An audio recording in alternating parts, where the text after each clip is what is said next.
Bună, dragilor, și bine ați venit la o nouă citire. Dacă titlul te-a atras, înseamnă că ai aici cu siguranță un mesaj pentru tine.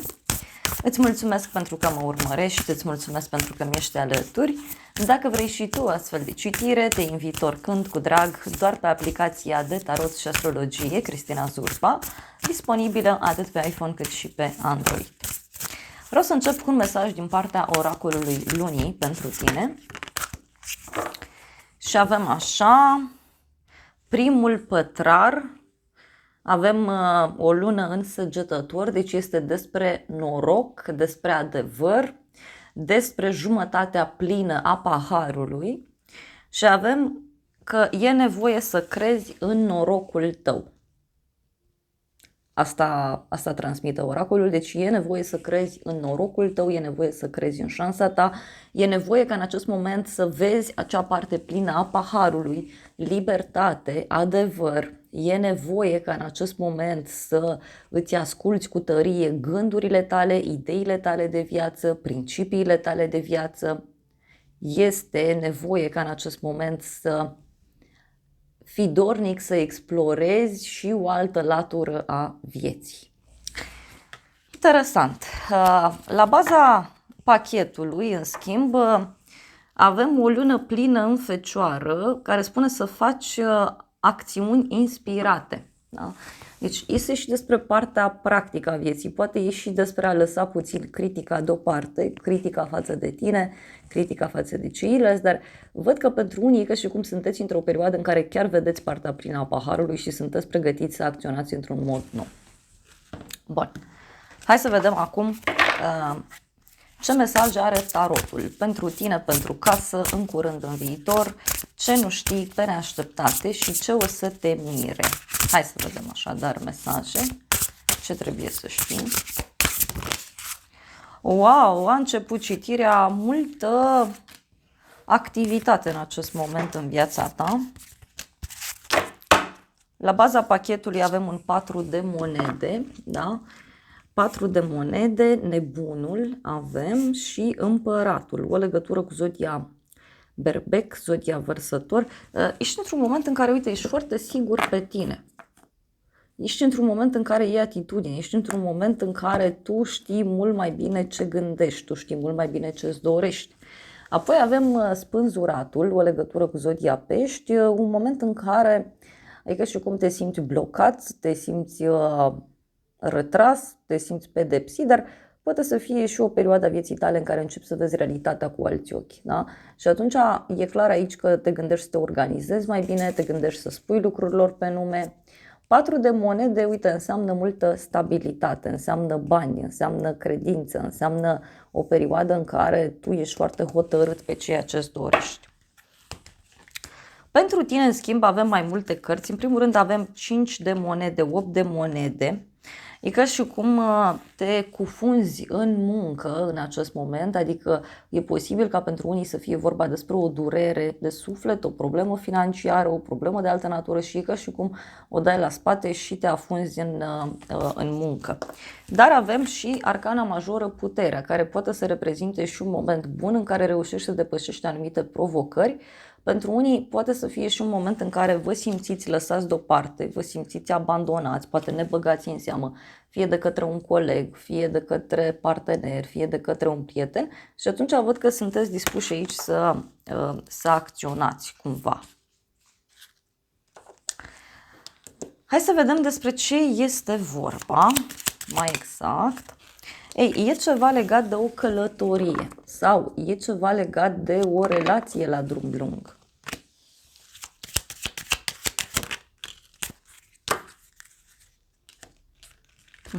Și avem niște vești, da? Vești care vin către tine.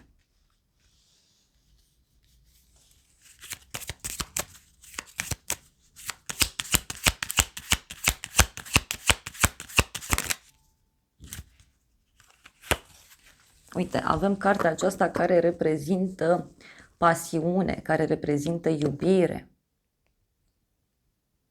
Poate să fie vorba și despre un rival sau o rivală, da? Cineva care, știu eu, pune piedici sau poate să fie o persoană aici care intervine.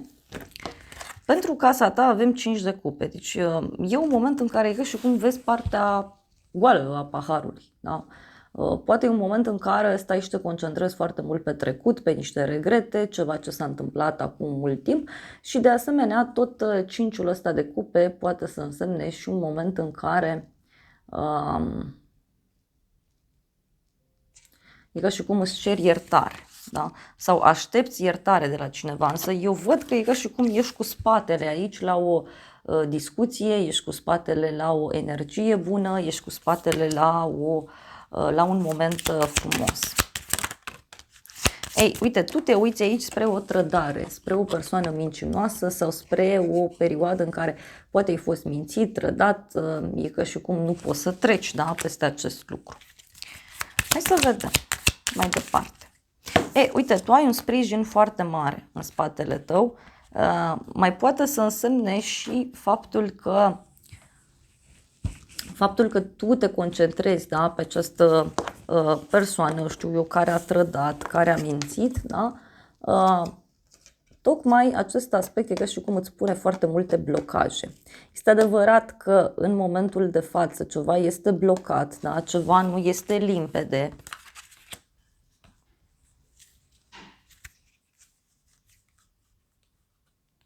Și mai văd, uite, pe cineva care riscă să-ți dea un mesaj, riscă să comunice cu tine. Și avem un sfârșit profund transformator. În curând, 9 de cupe, o realizare, o bucurie, un vis care devine realitate, poate să fie și un noroc, poate să fie și o împlinire din punct de vedere emoțional, dar e ca și cum simți aici că ai tot ceea ce îți trebuie, simți că ești înconjurat de persoane foarte dragi. Da?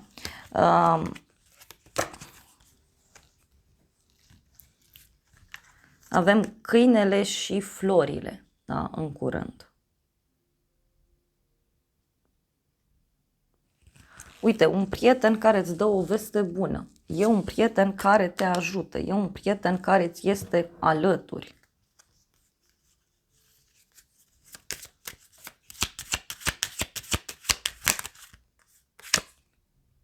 Și avem, uite, bucuria, petrecerea. Deci poate te întâlnești cu un prieten, stai de vorbă. Sau primești o veste pozitivă. În viitor avem turnul, deci un eveniment neprevăzut care aduce schimbări, revelații, poate să fie și o eliberare, dar și un eveniment care se petrece și pe care nu-l poți controla. Și turnul ăsta poate să aducă fie niște măști care cad jos de pe față, fie turnul ăsta poate să aducă și o eliberare bruscă dintr-o situație toxică, dintr-o situație complicată. Hai să vedem ce e cu turnul, da? Ce reprezintă turnul în viitor. Avem cartea și luna. Niște dezvăluiri trăsnet, da? De care e parte.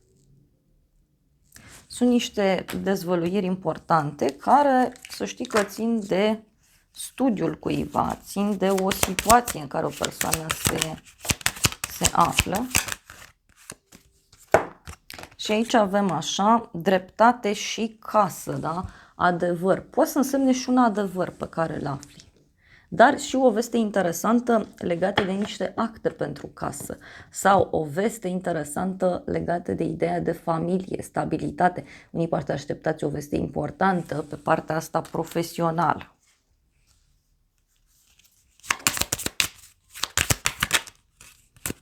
Și uite, e ceva legat și de dragoste.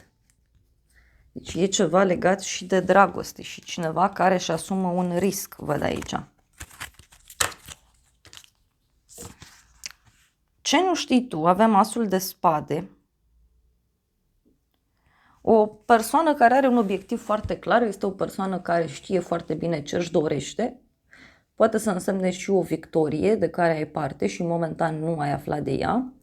Tot asul de spade aici poate să însemne și un nou început pentru tine, din punct de vedere personal. Asul de spade, bineînțeles, pentru alții dintre voi poate să reprezinte și o revelație pe care fie tu o ai, fie cineva din jurul tău o are. Hai să vedem ce nu știi tu. Cineva a luat o decizie în legătură cu o răscruce de drumuri. Deci poate e o persoană aici care nu e hotărâtă din anumite puncte de vedere și acest personaj cu siguranță aici e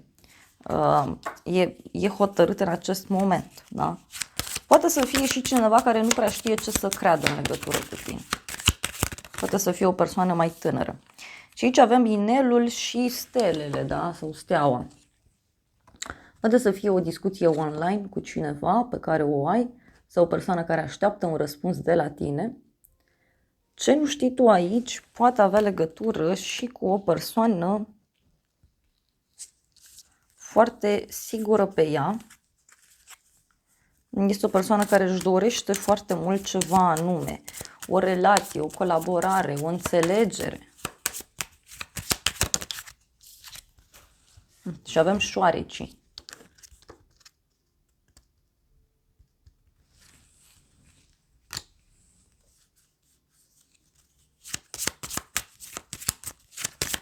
Parcă cineva care a fost pus la colț sau e pus la colț.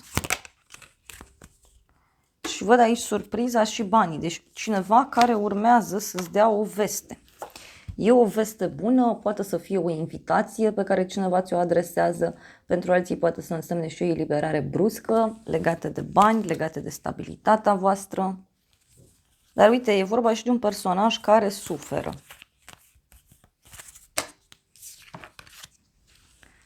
Hai să vedem încă o carte, dar eu așa simt că e vorba de cineva care nu vede lucrurile clar. Uite, niște mesaje pe care cineva ți le dă sau cineva încearcă să-ți scrie.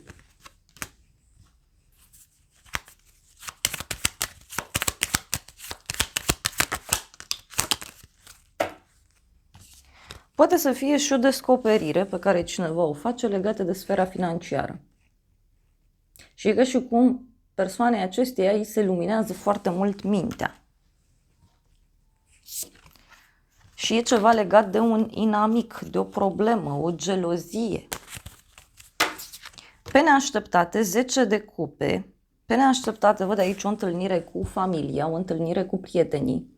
Este un moment de fericire, împlinire. Poate să fie și un ideal care, știu eu, devine realitate. Dar hai să vedem ce e cu 10 de cupe. Un bărbat, ia uite, intră un bărbat în casă sau un bărbat important din casa, din familia ta, îți face o surpriză. Uite, e și un noroc aici foarte mare. Uite, avem barza și hotărârea. Ei, pe neașteptate, uite, cineva vine în vizită hotărât sau cineva din casă, din familie, ia o hotărâre în legătură cu o mutare, în legătură cu o călătorie îndepărtată. Dar văd eu aici că pe neașteptate cineva se mută, cineva pleacă.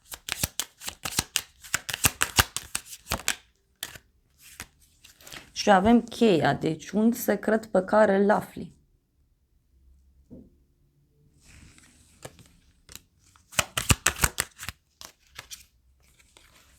Dar parcă e și cineva care găsește o soluție. Și mai văd aici pe cineva care suferă. Da? Două persoane, o persoană mai tânără și cealaltă e femeie. Poate să fie și că cineva aici e pregătit să acționeze într-un anumit mod. Hai să vedem încă o carte pe neașteptate. Fidelitate și veste. Deci cineva care îți dă o veste în legătură cu prietenia sa, în legătură cu fidelitatea sa.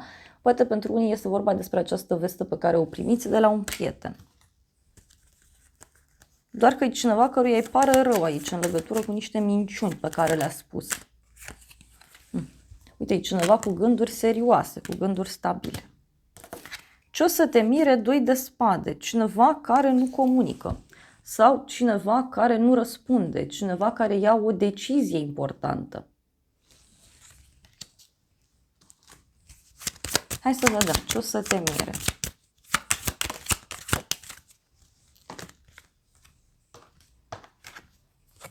Femeia și sfârșitul a ieșit. Dacă ești femeie, uite, poate surprinde aici faptul că nu vei dori să mai spui absolut nimic în legătură cu această hotărâre, în legătură cu această situație. Ce o să te mire poate să fie tăcerea cuiva, poate a unei prietene, poate a unei persoane apropiate.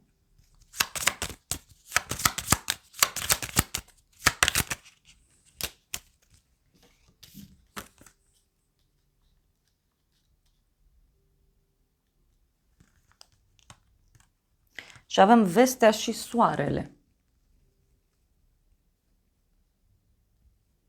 Ce să te mire? Uite, e o veste bună, dar care oarecum te lasă fără cuvinte.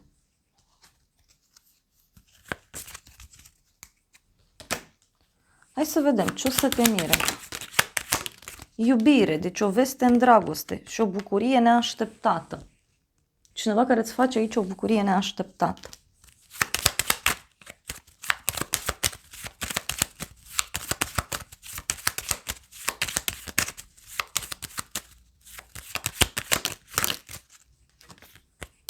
Și avem casă, boală și inamic.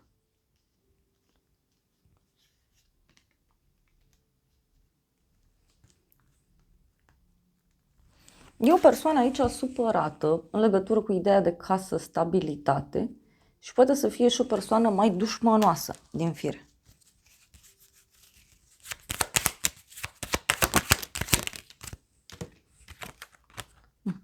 E și o persoană, uite, geloasă.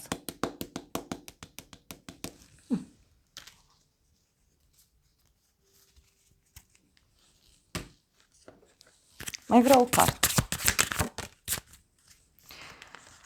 Oracolul fluturilor spune așa, să te alături, da? Să te alături acestei energii bune pe care eu o văd în jurul tău. Avem adultul copil și schimbă-ți mintea. Ei, e ca și cum unii dintre voi e nevoie să acționați aici într-un mod matur. E nevoie să vă ascultați cumva și acea voce interioară, dar cumva să fiți și raționali. Pentru că eu așa văd aici. Da? Să-ți faci un nou program.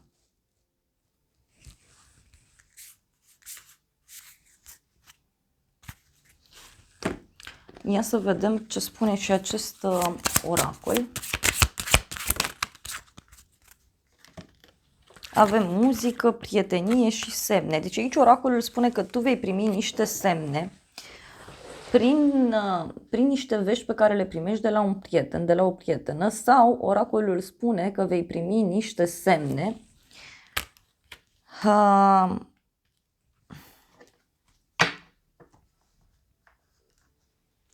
printr-o prietenie.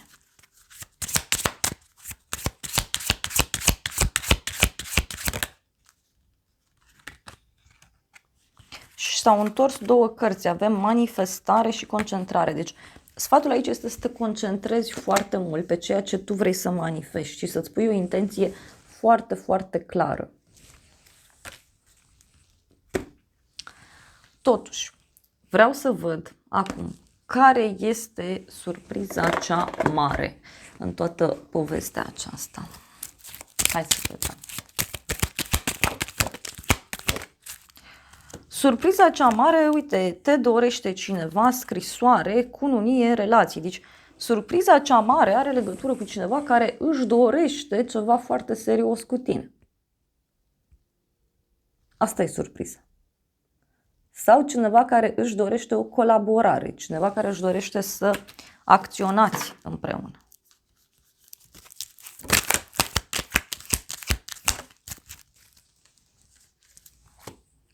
Avem femeie matură și intrigi între femei. Deci e ceva ce și agită spiritele aici. Și mai văd, bineînțeles, și o persoană geloasă cu tranziție, schimbare și petrecere, amiciție. Este o persoană care face o schimbare în cadrul unei petreceri sau cineva care vrea să-și schimbe viața, cineva care zice gata, de acum mă distrez, mă simt bine, mă bucur de viață. Și da, uite, e cineva care, uite, vrea să te revadă. Și e o veste bună pe care o primești. Fie este o persoană care e blocată, fie este o persoană cu care tu nu mai vorbești. Dar aici eu văd așa că te vorbește cineva de bine și realizarea dorințelor.